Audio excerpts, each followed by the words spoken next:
Hi, my name is Lulu. I'm a compulsive overeater. And today we're going to talk about one of the promises. And the promises in the back of the big book, not in the back of the big book, on page, what page is it, ladies?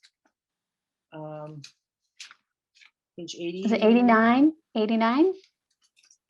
80. No, I want to say it's 83, Lulu. thank you. 83, 84. There's a woman that knows her big book. That a girl. At a girl. I know. I'm like, geez, that was wrong. It's I don't know, not there. page. Oh, page 83. Yes, we got this. Let's ask a newcomer. We don't know. 83. Okay, so if we are painstaking about this phase of our development, we will be amazed before we are halfway through. We are going to know a new freedom and a new happiness. We will not regret the past, nor wish to shut the door on it. We will comprehend the word serenity, and we will know peace. No matter how far down the scale we have gone, that's not the body weight scale. That's the scale of life, because this is an alcoholic book. Like, how low did you go?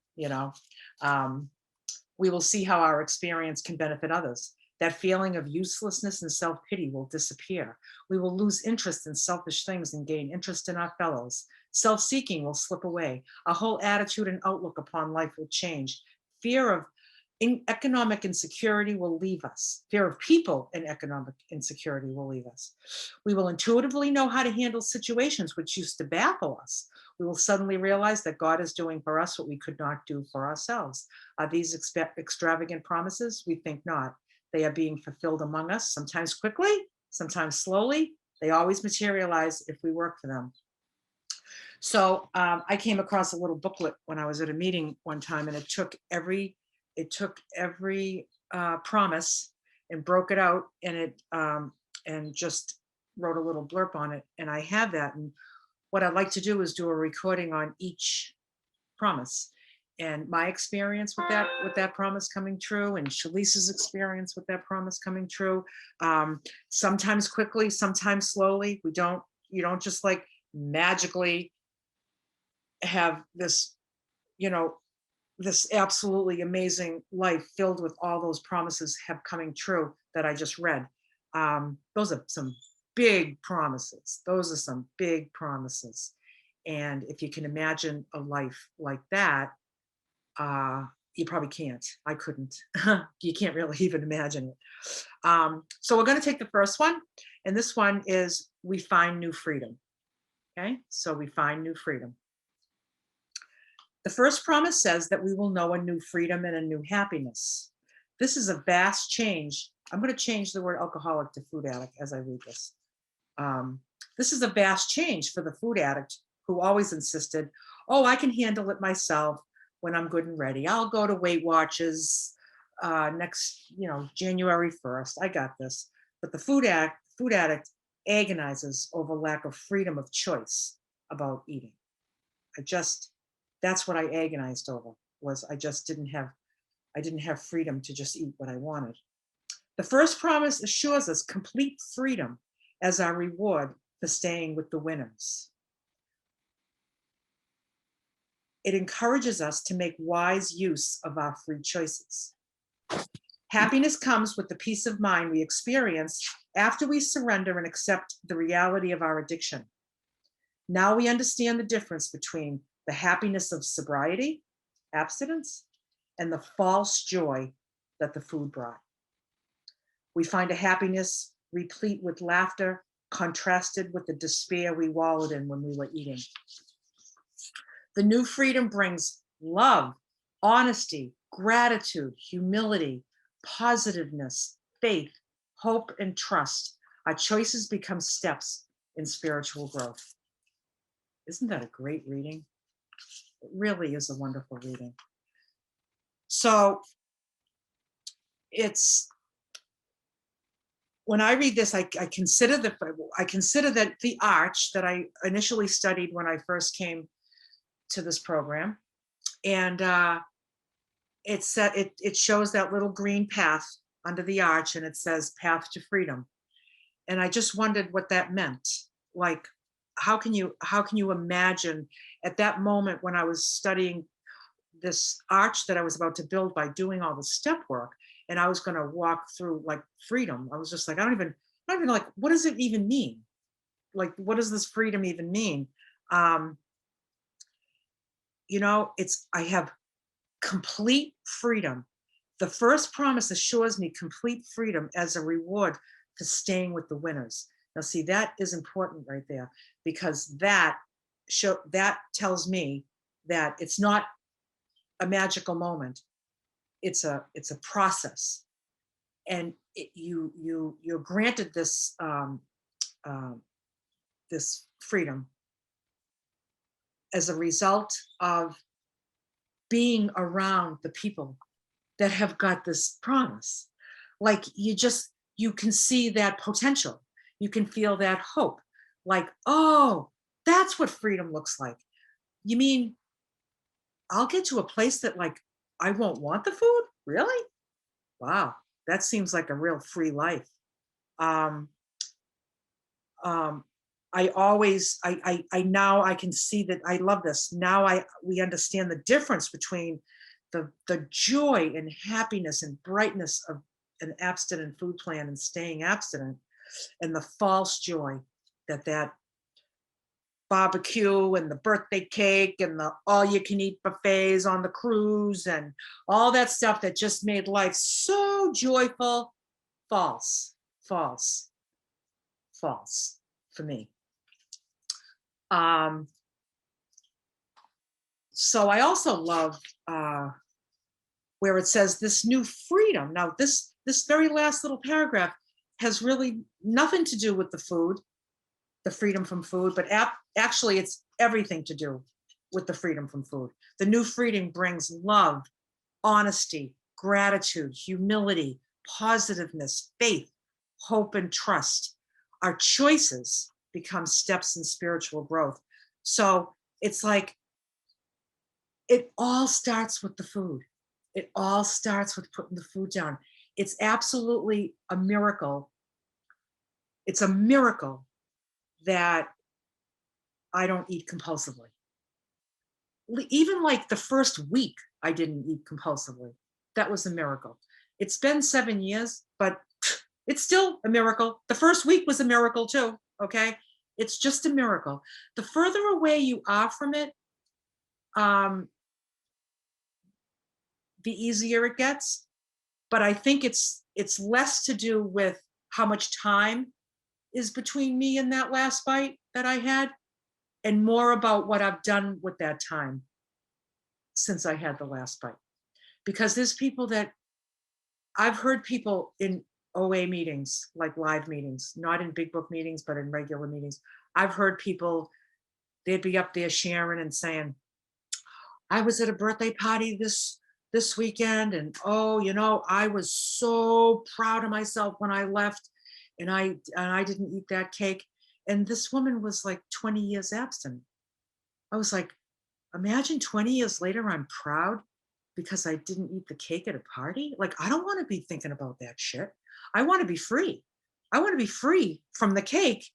And I want to be at that party, not even considering the cake, as it's just meaningless because of what is there at that party that is meaningful, like love and honesty and gratitude and positiveness and faith and hope. Like, this is what I can bring to any dinner table anywhere, and it's a process, and it does.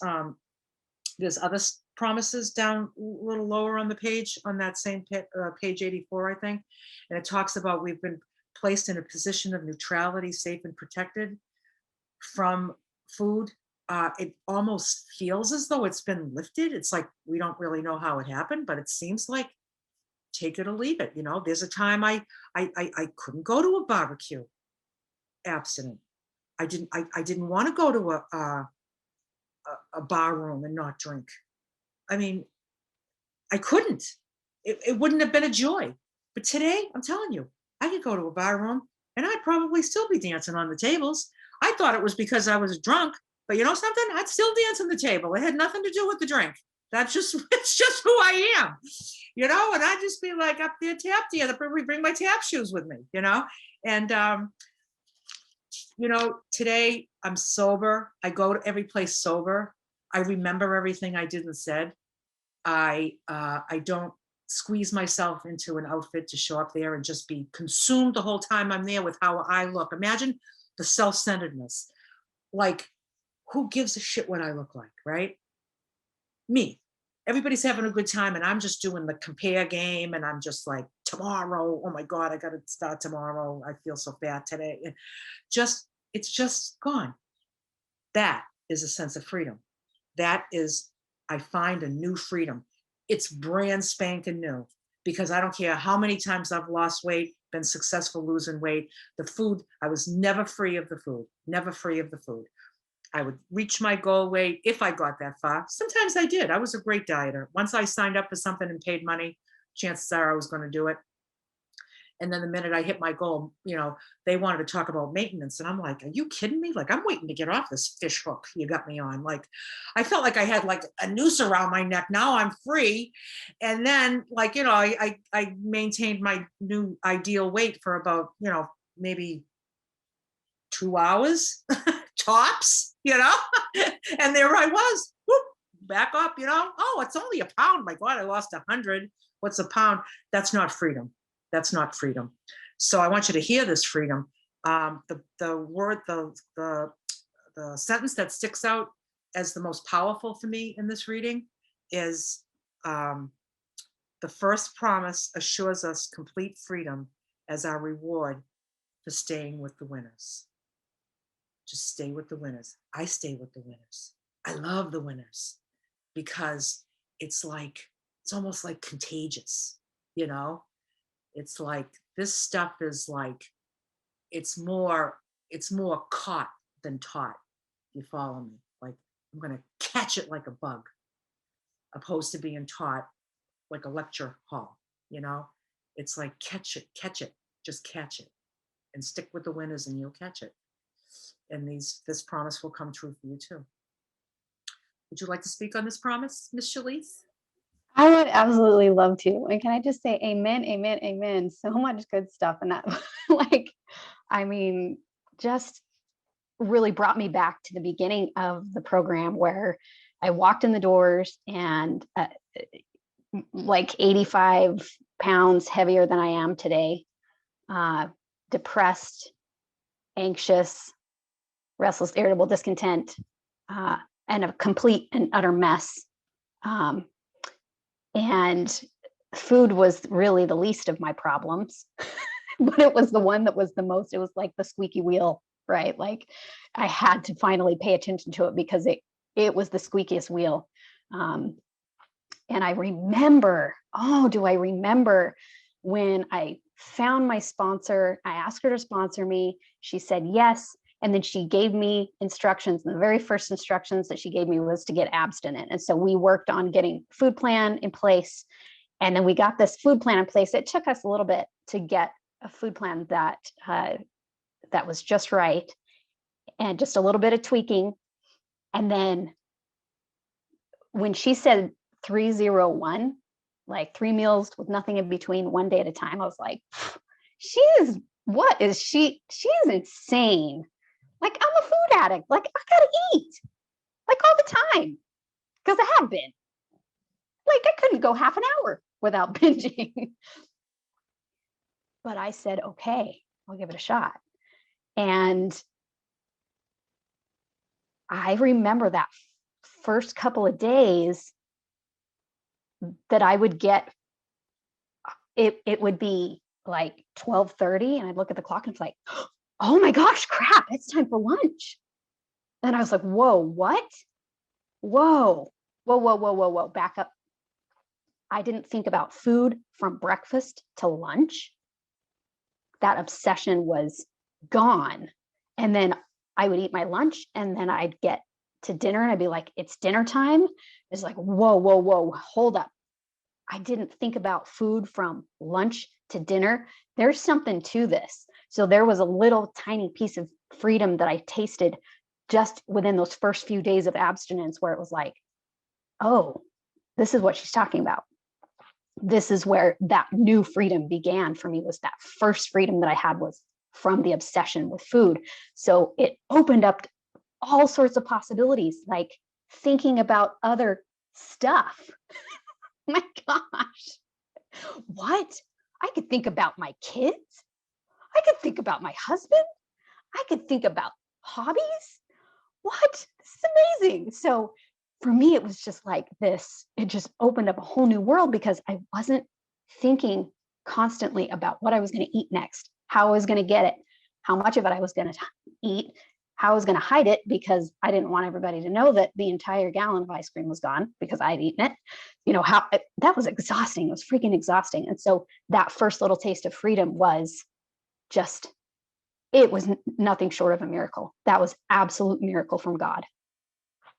And so, and each little step, so abstinence was just the beginning. So then started coming off the weight. What?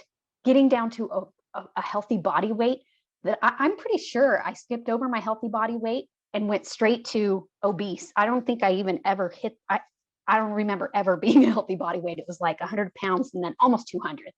I don't think I ever was anything in between ever. And so when my sponsor said, okay, this is what your target weight is going to be, I'm like, right. Right. So I just laughed at her again. But then I was like, okay, she was right about the food. So maybe she's right about this too. So we just started working and the weight started coming off, and it came off and it came off and it came off until I got down to my healthy body weight. And again, I wasn't obsessing about my weight. So I was weighing once a month. That was no longer an obsession either. The weight was not an obsession. Another freedom. So freedom from food, freedom from the obsession of body weight. Those two things were absolutely miracles. And then it's just built on that. So then as I was kept taking the steps and started to really get to the problems that were plaguing my life, that were driving me to eat, you know, the mental twist, then comes more freedom as I dig with my sponsor and find truth and truth and truth and more truth and truth and truth and truth and truth. Then comes more freedom, freedom, freedom, freedom, freedom, freedom. I'm still experiencing new levels of freedom today. So this isn't just a thing where it's like, okay, you work 1, 2, 3, 4, 5, 6, 7, 8, 9, 10, 11, 12. It's all the freedom you got. Sorry, that's it. There's nothing more. No, it's like a new level of freedom today, a new level of freedom today and today and today and today. As I work and work with God, with my sponsor, hand in hand, because I can't do this on my own. There is no freaking way I could do this on my own. That is pretty much my experience with the freedom part of it. Like I say, I'm experiencing new freedom every single day, and I know that it's not. And like Lulu said, like the food is so far behind. It's like I'm so grateful for that freedom because everything else comes as the result of that first freedom from the food. But it's like there's so much more than that. It's just so much more than that. Just freedom in every aspect of my life. Lulu, do you have anything else you want to add to that? Yeah, and all you need to do is put the freaking food on the scale.